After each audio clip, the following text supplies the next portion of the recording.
What are the symptoms of diabetes? What is type 2 diabetes? Why is it seen in majority? Even younger kids and adults are getting diagnosed with diabetes. Let's together fight the diabetic. Hello everyone. Welcome back to our Health Tunnel YouTube channel. I am Apurva, a fitness coach and a certified nutritionist. Today, we'll discuss the topic wherein people still have a lot of doubts in their mind. So, what is it? By now, you would have known it's a video related to diabetes. Without any further ado, come on, let's get into the video. Yes, diabetes is commonly found in most of the people these days. We all know about diabetics, but do we really know the key facts? Dietary changes to control diabetes. Now, first of all, let's know what is type 2 diabetes. Why is it seen in majority? In general terms, type 2 diabetes is a disease which spikes up your blood sugar level. It's a chronic condition where your body breaks down most of the food you eat into sugar. When this sugar is released in the blood, there will be a spike in your blood sugar level. According to the recent survey, India is the second largest country with over 74 million people diagnosed as diabetic. Now, you might be wondering, why is there a drastic increase in the numbers? Why do we not only see the older or aged people being diabetic, but even younger kids and adults are getting diagnosed with diabetes? Of course, genetics plays a vital role. That is, if your parents are diabetic, there is a chance that you will be diabetic too. But that's only 20%. The rest of 80% are mostly because of the lifestyle changes that has happened in the recent times. When we look back 40 to 50 years ago, the scenario was very unlike. They would be physically very active throughout the day. Also wake up before the sunrise and go to bed very early in the night. Their circadian rhythm was the healthiest. Another major aspect is they would mostly eat the food which was cooked at home. Junk food and processed food chains like McDonald's, Domino's, Pizza Huts was not an option. Nor the grains, vegetables, fruits, even milk were not adulterated as much as it is now. Quality of food was very excellent. The environment was much more greener and better. These were the reasons why diabetes was also very low then. But at present times, everything is available at your fingertips. Not like early times. No physical activity at all. Things are done just with a single touch. Then comes your sleep cycle. Don't even get me started about this. 1. There's no fixed routine at all. Upon that, there are many of them who don't even get 6 hours of sleep at night. Coming to eating habits, people eat out more than they eat the home cooked food. I understand the shortage of time. Well, yeah, we all still get time to watch the series on Netflix, but don't get time to prep your meals. With this stressful lifestyle, people aren't paying any attention on their health. Your time saving or less interest on cooking food at home can cost you double on the treatments and medicines. Think about it again. Now, coming back to the topic. What are the symptoms of diabetes or signs of diabetes that you shouldn't neglect?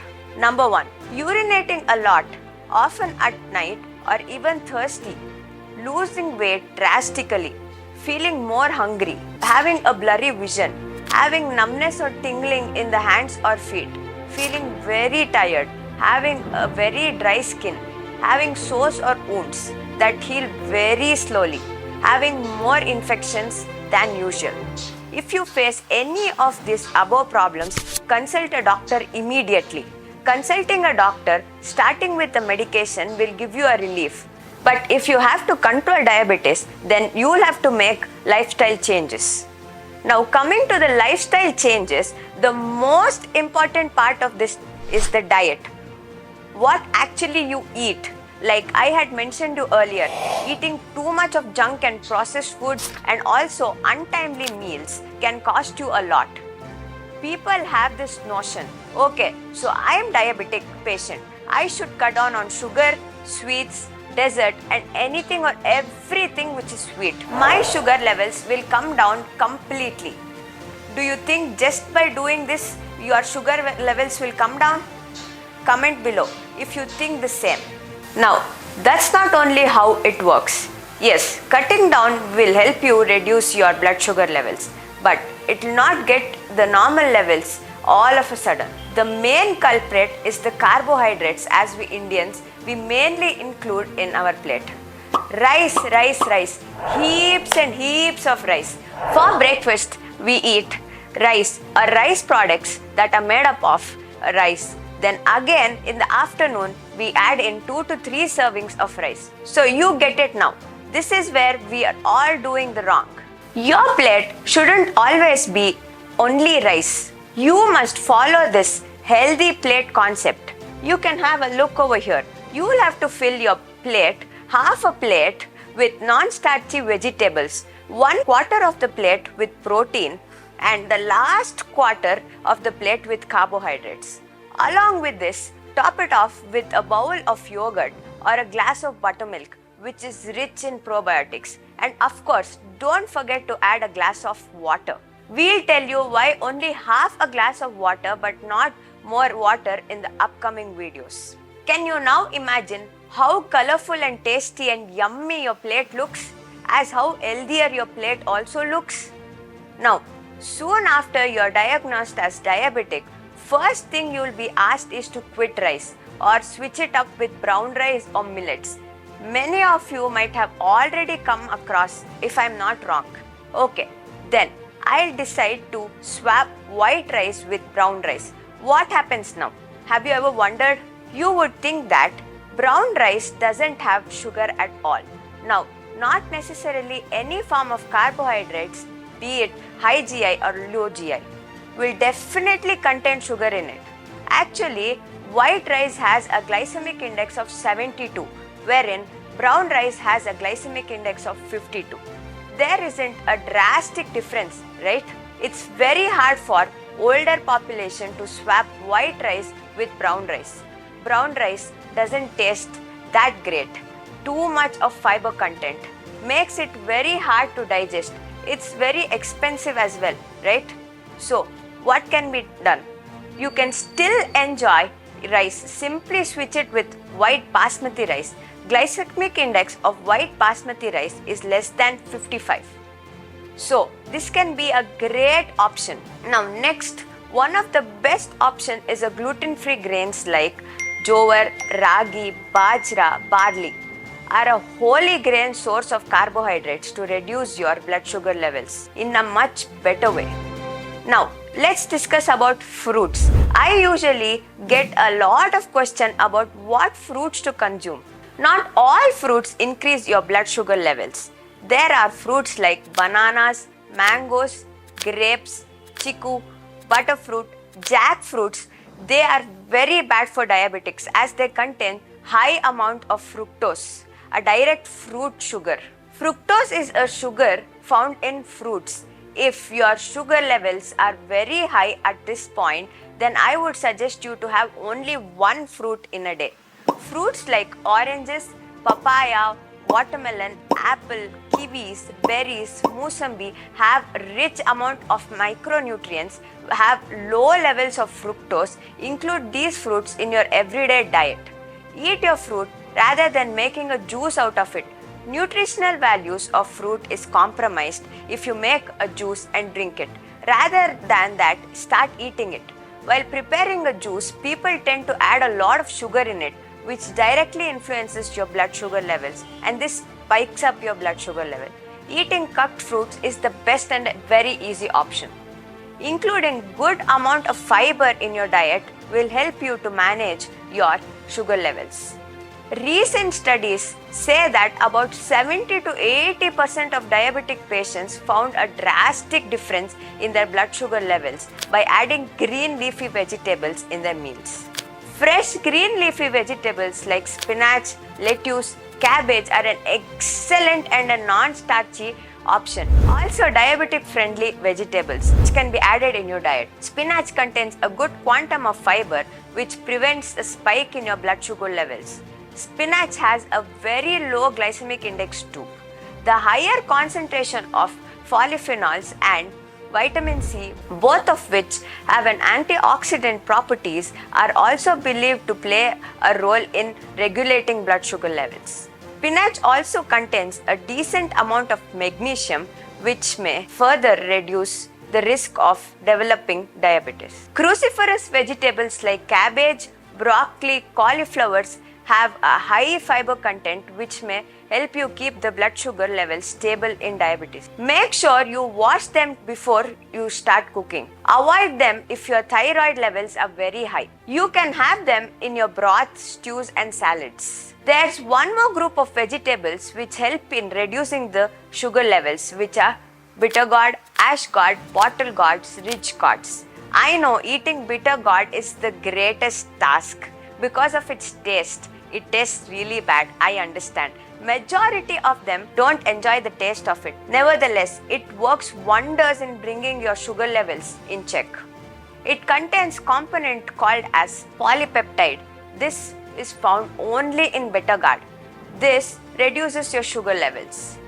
Carrots, tomatoes, green beans, beetroots are commonly used in the Indian household. You can still include these vegetables in your everyday meals. Now, let's talk about vegetables to avoid. Potatoes. Hold on. I know it's very hard to give up on a mouth-watering aloo bhujiyas, French fries, samosas, vada pav, aloo gravies. But potatoes have a very high glycemic index of 111. Yes, 111. This can spike up your sugar levels in just few minutes or in hours. If you really want to include them, make sure the frequency and also minded portions. Sweet corn. Even though a maize is abundant in fiber, protein and minerals, it shouldn't be ingested in high quantities of other form. It has a lot of calories. It has a glycemic index of 42, making it a low GI meal. But on the other hand, popcorn and cornflakes have a higher GI of 65 and 85 respectively. Cornflakes will also have added flavorings which might also spike up your sugar levels. Green peas. If you have been wondering which green vegetable is bad for diabetics, then it's green peas.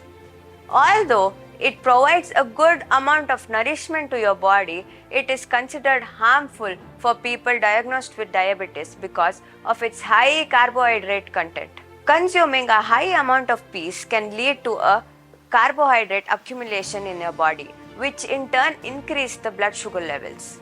Many of them who are non-vegetarians come up to me with lot of disappointment asking, do we have to quit on non-veg as well?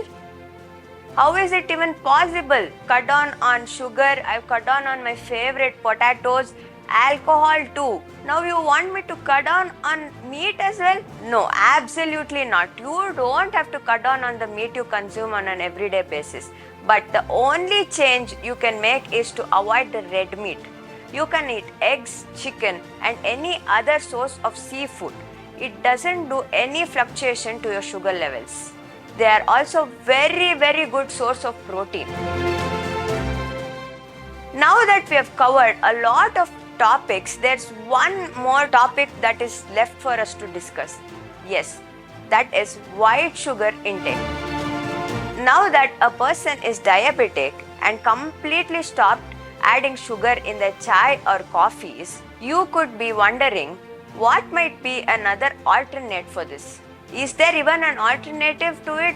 You could have come across a lot of options in the market like jaggeries, brown sugar, artificial zero-calorie sweeteners, maple syrup. If you talk about adding jaggery also has almost same amount of sugar levels as that of white sugar. but since it is a low GI, it releases in your blood much slower, but it's still sugar at the end of the day. Another fancy options are the artificial sugar-free sweeteners which contain aspartame, saccharin, sucralose. But these also come with their own side effects like tooth decay or cavities. It leads to an imbalance in your gut microbiome, leading to a lot of gut issues. Some research on a long-term daily use of artificial sweeteners suggests a link to a higher risk of stroke, heart disease, and even leading to cancer. Only safe option is stevia. This is made up of a leaf of a plant, but this should also be used at a right amount and never be overused.